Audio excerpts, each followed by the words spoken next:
Hello and welcome to the Stylish Wellness Podcast. I'm Sarah Banks, your guide to mastering personal style and authority. I've built a successful couture business designing handmade wedding dresses and bespoke occasion wear for women who value elegance and individuality.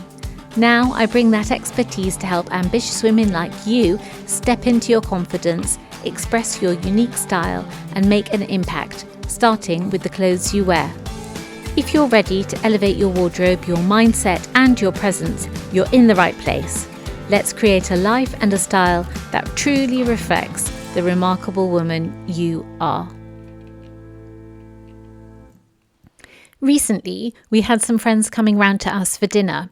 It had been a busy week and a very social one, and although we were looking forward to our friends coming round, I was really tired.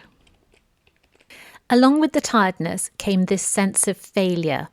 All of a sudden, I just felt like I had failed at everything, that my life was a disaster.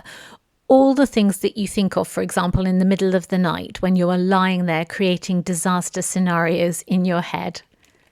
While I knew I was tired and I knew that my thoughts weren't rational, I had had a pretty busy week, and as part of that week, I hadn't dressed as well as I could. So, as I prepared for our guests to arrive, I took time to choose a dress, a current favourite, and spent time at my dressing table and had a few extra minutes arranging my hair, touching up my makeup and changing my jewellery. In that time, sitting down getting ready, something shifted in my mind and I immediately felt much better. I realised that I had been observing myself getting ready for the dinner party, and the way that I saw myself had changed. I wasn't seeing myself as any form of failure. I was seeing myself as a business owner, a style coach, a designer, a blogger, a podcaster, getting ready for an evening with friends. And as I was observing myself, my internal approval rating went straight up. And because I thought better of myself, my energy levels also rose. Because thinking negatively about ourselves is exhausting, isn't it? And that meant, as a consequence, that I had a much easier evening. I was always going to have a good evening because they are dear friends, but I felt so much better about myself that it made it much easier to have a good time. There is a theory that describes how we form beliefs and attitudes by observing our own behaviour, including what we wear. It is called self-perception theory, and the concept was developed by Daryl Bem in the late 1960s and early 1970s. His theory is that, and this is to quote from his paper, individuals come to know their attitudes, emotions, and other internal states partially by inferring them from observations of their own overt behaviour. End of quote. In other words, if you consistently choose elevated, intentional outfits, you start to believe you're the kind of woman who lives an elevated, intentional life. You are effectively observing yourself as if from an outsider's perspective. In a way, your clothing becomes a feedback loop within your brain and your body. You dress powerfully, you observe yourself dressing in this way and think, I must be a powerful person, and then you adopt the behaviour of a powerful person. When you are thinking about the concept of dressing for success, for example, dressing the part is going to help you immensely on your way to success. Because according to Bem's theory, you'll view yourself as if from an outside perspective and see yourself as that successful woman that you're dressing as. You will know if you've read any of my other blog posts or listened to any of the other podcasts when I talk about style being an inner game, how much I believe and know that how you think of yourself is a reflection of what you are saying to yourself. So self-perception theory is interesting because this is different. Self-perception theory posits that you are seeing yourself as an outside observer of yourself and that the brain is making a calculation based on being that outside observer. I was curious that how we think about ourselves could be based partly on style being an inner game, but also that our style is also partly affirmed by an outer game, by this self-perception theory. But then I thought about the zone of peace and thought exactly how this works.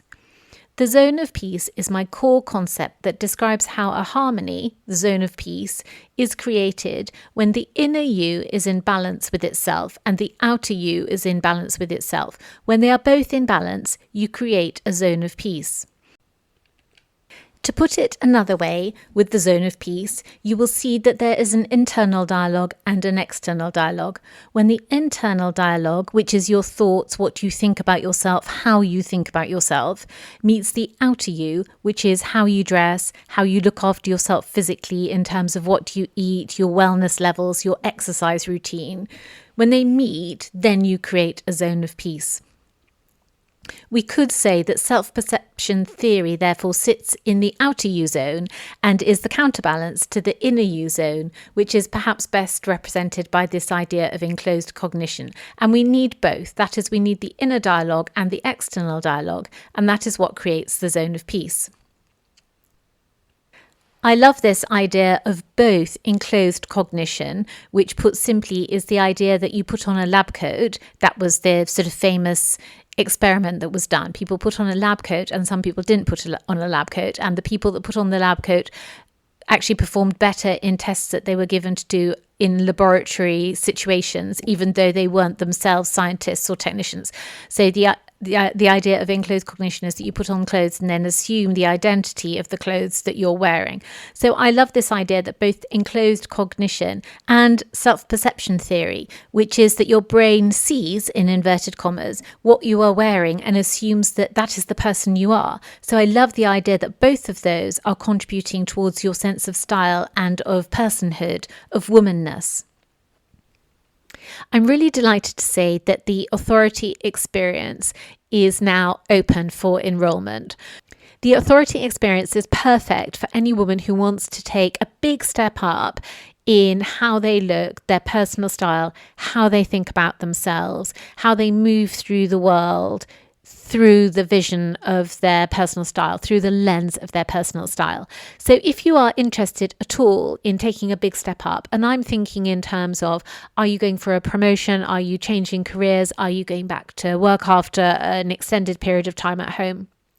If you're experiencing any of those, then I think that the Authority Experience could be a really, really good fit for you. So I'll put the link in the show notes, and there's a landing page and then a form to fill in. And if you fill the form in, then I'll get back to you and we can have a conversation, either an email conversation or a phone conversation, to talk about whether the Authority Experience would be a really good fit for you. I should say at this point that I'm not sure how much the brain thinks about interior and exterior. I think the brain just thinks it's in its own world and that is all that exists. But what is important for us here is that if we want to feel better about ourselves, dress better, take a step up in the style stakes, be brave and be visible, there are ways to do it. There are methods of doing it that will help us to get the best results, and that those results will be long lasting because they'll come from an inner change that your brain agrees with, rather than you trying to battle your brain, which is effectively battling yourself, in order to become someone that deep down you don't feel that you are. For example, if you've tried to change the way you dress but keep resorting back to tried and tested clothes, you know that you want to dress differently, be bolder, wear more interesting clothes, jewelry and shoes, but you are inconsistent, then understanding that if self-perception theory is correct, which we believe that it is, then the more you show up looking like the person you want to be, the more the brain will believe you are that woman. And that could be the encouragement you need to, say, give it 30 days of consistency and potentially change your life or the direction of your life as a result. So, how to put self-perception theory into practice? One way to do this is to create and use confidence rituals. Confidence rituals are intentional actions, big or small, that anchor you into yourself as if from the outside, as if you're perceiving yourself performing the action. For example, this is one of my favorites, spritzing a signature scent. The act of spritzing is your external ritual or habit. As you spritz the scent, your brain watches what you are doing and registers that you are the type of woman who takes care of herself in this way, whose self-care is elevated. Scent actually is interesting and complex as a habit because the act of spritzing is the physical act, of course, but then the scent itself is very evocative and is often intimately tied to a memory. There is a brand of scent that I wear which is French. When I spritz that scent onto my skin, my brain triggers the memory of discovering this brand when I lived in Paris, and I associate that scent very strongly with being the type of woman who lives in France and seeks out a beautiful life for herself. Another confidence ritual could be clothing, for example, a certain jacket or pair of shoes. Remember, for self-perception, you are looking from the outside. It's not how it makes you feel, it's the perception of you putting on the jacket and the heels and how you think about yourself in that regard. For example, the first time an engaged woman goes wedding dress shopping, it can often feel quite uncomfortable and you feel a bit anxious about going, you're excited obviously, but unsure about putting on, a white dress, a long white dress for the first time and all that kind of thought process that goes through your head.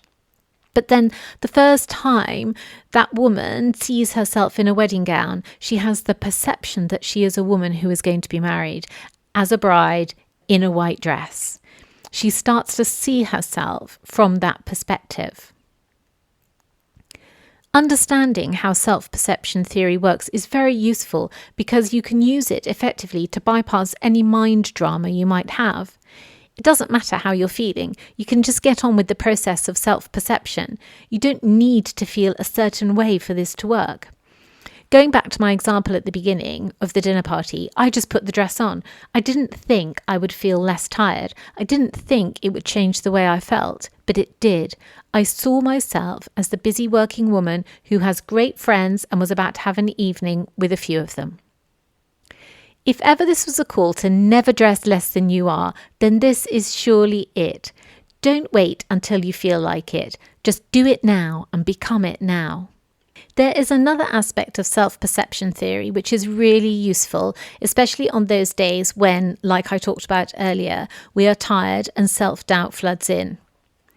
Daryl Bem's research showed that self-perception theory is especially relevant when internal cues are weak or ambiguous. For example, when you're unsure how you feel. This is key because it emphasizes why the theory works so well in tired or emotionally vague moments, like my example. So when we are emotionally unclear, like when we're just tired or feeling off, we rely even more on external cues like how we act or what we wear to interpret our state. In those moments, the clothes we choose become our compass. But that's especially interesting because in those moments when we feel tired or stressed or frustrated, our inclination may be to wear comfort clothes, and comfort clothes can sometimes be our least best outfits. They are our blankets, our safety blankets if you like. So when you are feeling off or extremely tired or ready to scream in frustration, your brain will rely on those external cues like how you're acting or what you're wearing to assess your emotional state. So this is how your clothes you're wearing become your compass. The concept of ambiguity in feelings is especially powerful for busy women whose emotional bandwidth is often maxed out because it makes their internal cues, how they feel, harder to read or trust. Self-perception theory steps in beautifully here because it bypasses the emotional noise and uses action as the signal. So this goes back to what I was just saying a few minutes ago, which is the idea of you can bypass your emotional drama with self-perception theory, because if you put on a dress that doesn't necessarily reflect how you're feeling right now. So if you're feeling, grumpy and tired and you don't want to go out, but you put a dress on. I mean, that's the classic example, isn't it? You don't want to go. It's a Friday evening. Everyone's going out. You've agreed that you will go out, but all you want to do is get home, pour a glass of wine and watch television. You do not want to go out. And what happens is you go upstairs to your bedroom and you put something on, and you put on going out clothes, don't you? Because you think, well, I've got to go, so I might as well wear that nice top that I wear when I go out, and I'll wear those jeans that I don't normally wear because they're a bit skinny, a bit tight fitting, and those are my going out jeans. You put those on, and what happens? You immediately feel like you're the woman who goes out. You look at yourself in the mirror and think, not bad. You brush your hair, you put your lipstick on, and you look at yourself in the mirror, and your brain is saying, that's a woman who goes out on a Friday evening with her friends. And you've changed your state just by your clothes. So this is really important, because it means that you don't need to worry that you don't feel good enough, that you don't look good enough, that you're too tired, too old, too young, overambitious, underambitious, whatever it is, married, divorced, single, all those things that we use against ourselves, they actually don't really matter. Just put the dress on. Just put the dress on. It's going to change how you feel about yourself, because your brain is going to look at you and think, that's the sort of woman who's out to make a difference in her own life. You've heard the saying, behind every successful man is a strong, determined and hard-working woman. But let me ask you, who's standing behind that woman? And even more, behind every successful woman is who? In today's world, every successful woman deserves someone in her corner, someone who understands what it takes to look, feel and live like the best version of herself. And that's where I come in. As a busy, ambitious woman, your time is precious. That's why I've created the Chic Authority Collective, a free, bi-weekly newsletter designed to help you unlock your personal authority through the power of style. This isn't fluff or another overwhelming to-do. It's actionable, no-nonsense advice for building a wardrobe and a life that reflects your confidence, ambition, and unique brilliance. Join our community of like-minded women who are too busy running the world to worry about what to wear, but still want to make every outfit count. The link is in the show notes. Sign up today and take the first step towards claiming your personal style authority. Your journey starts now in the Chic Authority Collective. So let's have a quick look at how this could work in practice. I'm going to give you two scenarios, and the first scenario I'm going to describe is for a busy career woman or female entrepreneur. So you're all in on your work. You're juggling a business, meetings, decisions, possibly children, and the invisible weight of leadership as well. You don't necessarily have the emotional clarity or even the time to ask yourself, how do I feel today? You may be in survival mode, full-on to-do mode, or even decision fatigue. So here I'm not necessarily talking about the ordinary everyday, but there are times when we are in survival mode. These can be extended periods of time, especially if you're building a business or building your career. However, even on a day-to-day basis, you may reach decision fatigue or a stressed out state by the evening or even by mid-afternoon, with all the competing demands that come to us all day. When you're overwhelmed then, or disconnected from how you feel, perhaps because you're multitasking or carrying a heavy load, don't wait to feel confident, composed or able. Instead, act in a way that reflects who you want to be. Put on the blazer, apply the lipstick, wear the perfume. These actions feed back into your self-perception and create the very feeling you didn't have time to access. Of course, other internal support structures such as exercise and breathing routines are also brilliant at these times, but our focus right now is on this external idea of self-perception theory, and also the idea that you're a busy woman and you don't necessarily have time to just down tools and go to the gym because you're having a stressed out day or a difficult day. If you're running a team, running a business, or just trying to get through your to-do list, you might not feel successful or powerful, but put on your meeting earrings or your structured jacket and your brain starts to watch you like, oh wait, she's got this. Equally, and this is my second scenario, you might be a stay-at-home mum or a homemaker. You're equally busy, but in a different rhythm, often unacknowledged, repetitive, physically demanding, and sometimes extremely mentally draining. Your identity can become blurred. I think many of us understand that from the experiences that we've had of raising children and looking after aged parents and managing the demands of a family and running a house. How you feel about yourself can be vague or unformed on any given day. You may not have had space to check in emotionally, and when you do, you're frazzled.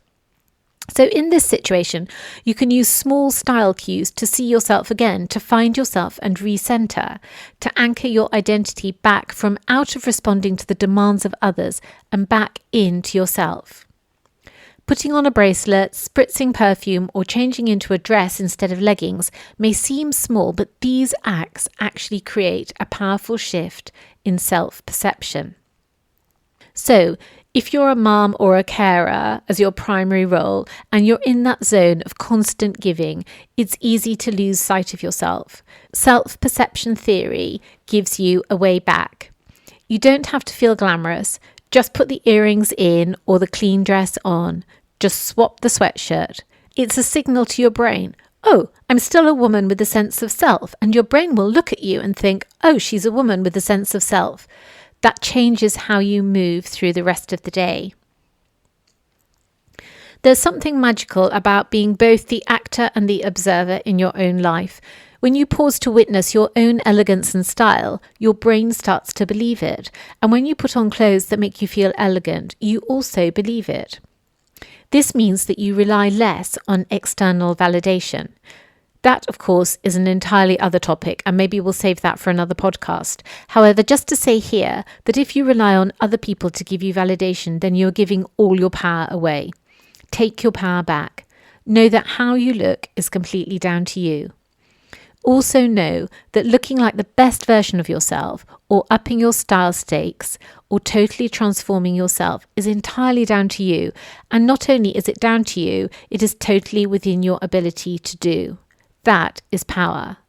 That's amazingly confidence building too. Every time you dress up, even just a little, you're rehearsing for the woman you want to be. Your brain takes note. It starts to believe you already are her. So, in a way, you're identity shaping for your future identity. You are playing an active role in the future you. Just by stepping up into being the woman who wears the heels, who wears the great dresses today, you're actively planning for your future. So amazing, women. That is what I have for you today. And I wonder how you have felt as you are listening to that. Did it resonate with you? Did you take something away from it that you hadn't understood before? I think some of you will know my concept of the zone of peace already, so that may not be a new concept for you, and other women perhaps won't have heard me talk about the zone of peace before, so that might be a new thing for you. Some of you will already have heard me talk about enclosed cognition. So enclosed cognition is that idea of the lab coat, that the original test was that half of the contestants in a laboratory test were put in lab coats and the other half weren't. And then they were given tests to do in a laboratory situation, and those in the lab coats performed better because they had assumed the identity of the lab coat, essentially. So some of you will have already heard me talk about that. And this is the first time that I have spoken today about self-perception theory. It was something that I was researching a little while ago and then found really interesting. And so I was writing notes on it, actually for a blog post, and then left it and then came back to it. And I thought, actually, this is a really good podcast episode. And I was looking in ways at which I could bring it into my work so that the women that I work with can benefit from it and use it. And it made me realize how it fitted into the zone of peace, just quite accidentally, because of course they weren't originally made for each other,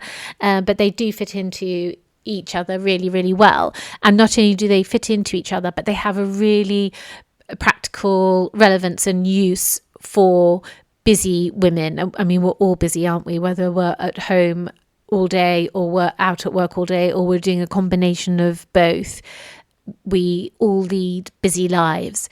And as always, my aim is to try and help you live your life the best that you can through the clothes that you choose to wear. And I think self-perception theory is really beautiful. I think partly one of the things that really appeals to me is that you can bypass your emotions. It doesn't matter how you're feeling. Put the dress on and your brain will look at you as if you are the woman who lives that sort of life. I think that I found that really useful. And in fact, I had already realized that that was the case. You know, if you go back to the example of the dinner party, that's not the first time that it's happened to me. And this has probably happened to you before.